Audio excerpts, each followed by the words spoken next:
A chimpanzee is fully independent by age 8.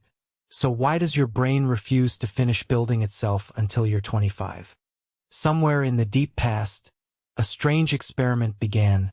One species chose to stay helpless longer than any primate before it, and that choice would rewrite what a mind could become. Look at a chimpanzee mother and her infant. Within 4 or 5 years, that infant is weaned, foraging largely on its own. No human child comes close to that pace. Anthropologist Barry Bojan spent his career charting this oddity, identifying growth stages found nowhere else among the apes: a slow childhood after weaning, a juvenile stage, then an adolescent growth spurt that strikes right before reproductive maturity instead of easing into it.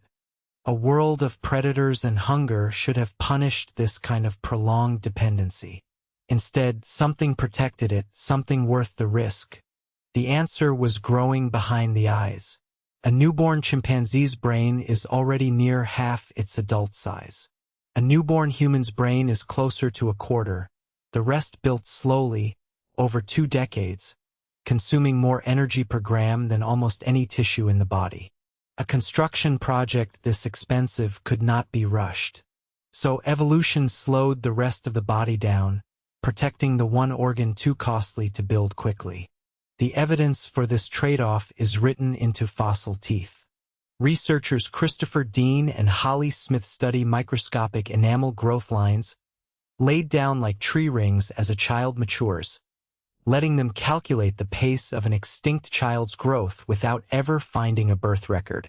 Their findings reordered the timeline of human evolution itself. Australopithecus matured almost like a chimpanzee. Homo erectus shows the first hint of a longer childhood. Neanderthals grew faster than we do, slower than the earliest hominins, but still faster than modern humans.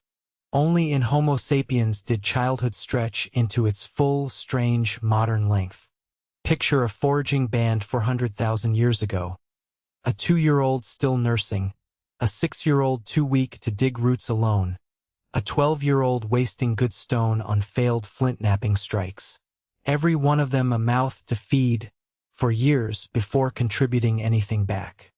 That should have been an unbearable burden for any small group to carry.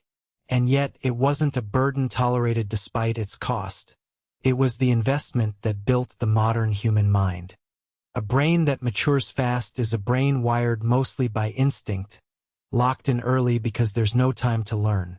A brain that matures slowly is wired by experience, by watching, copying, failing, trying again.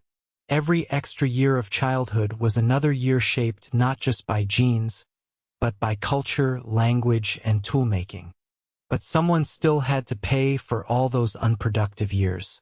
Anthropologist Kristen Hawkes found a clue while studying the Hadza foragers of Tanzania, noticing that human females live for decades after their fertility ends, almost unheard of among mammals. Her grandmother hypothesis proposes that these older women redirected their energy into feeding grandchildren, freeing mothers to have their next child sooner.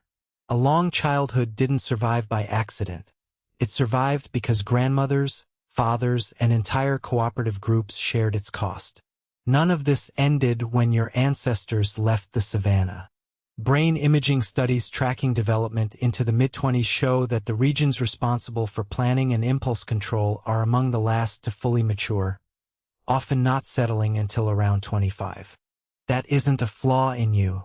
It's the same ancient construction schedule, still running, still prioritizing careful wiring over speed, inside every teenager taking a reckless risk, inside every mind still quietly being built. You were never behind schedule for 200,000 years, you were the schedule.